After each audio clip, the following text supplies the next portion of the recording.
তো আমাদের আগামী কাল পর্যন্ত প্রোগ্রাম ছিল, কিন্তু গতকালের প্রোগ্রামটা যেহেতু আমরা করতে পারিনি, সেহেতু আরেকদিন বাড়তে পারে। তো পরিকল্পিতভাবেই এই কক্সবাজারবাসী যে দীর্ঘদিনের প্রত্যাশা কক্সবাজারবাসী যে দখল দূষণমুক্ত বাকখালী এবং সুন্দর পরিবেশ, একদম একেবারেই নান্দনিক একটা পরিবেশ, যেহেতু এটা পর্যটন শহর, যেহেতু পর্যটন শহর হিসেবে একটি নান্দনিক নদী এখানে থাকবে।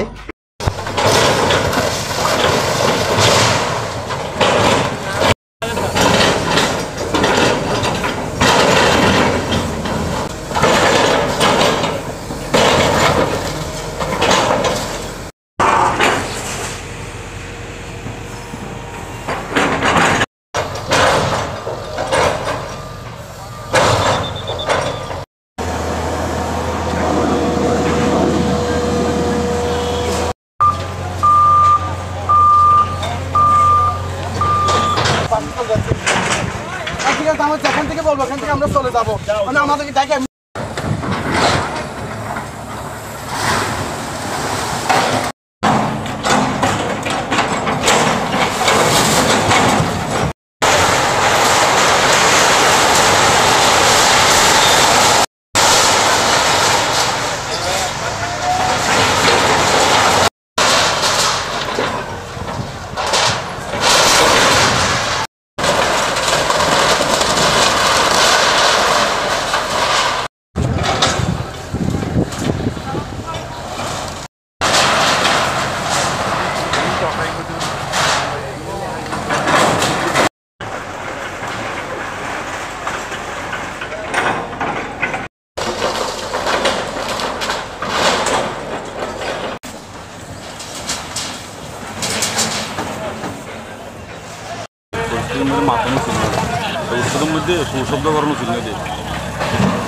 এই অভিযানকে আমরা সফলভাবে করার জন্য স্বাগত জানাচ্ছি, কিন্তু আসলে এটি যেইভাবে আমরা সফল মনে করছি এভাবে সফলভাবে অভিযানটি হচ্ছে না। যেহেতু এখানে মানুষের যে ডকুমেন্টসগুলি সৃষ্টি হয়েছে সেগুলি কারো ব্যক্তিগত ঘর থেকে ডকুমেন্টস সৃষ্টি হয়নি, এগুলি আইনগতভাবে ডকুমেন্টসগুলি সৃষ্টি হয়েছে। কিন্তু বিএডব্লিউর যে ইনি এখানে প্রধান হিসেবে দায়িত্বরত আছেন আরিফ সাহেব, উনি কিন্তু কারো ডকুমেন্টস দেখছে না। আমাদের আজকে বদর মোকামের পাশে যেগুলি ভাঙা হচ্ছে, আমি যতটুকু জানি এগুলি হাইকোর্টের অর্ডারের মধ্যে নেই।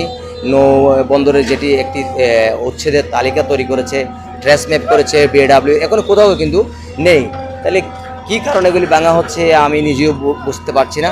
আমি একজন সামাজিক ব্যক্তি হিসেবে, আমি সংবাদকর্মের সাথে জড়িত থাকার হিসেবে আমি বলতে চাই, আপনারা অভিযানটি আমার মনে হচ্ছে শুদ্ধি কোনো ভালো কোনো অভিযান হচ্ছে না।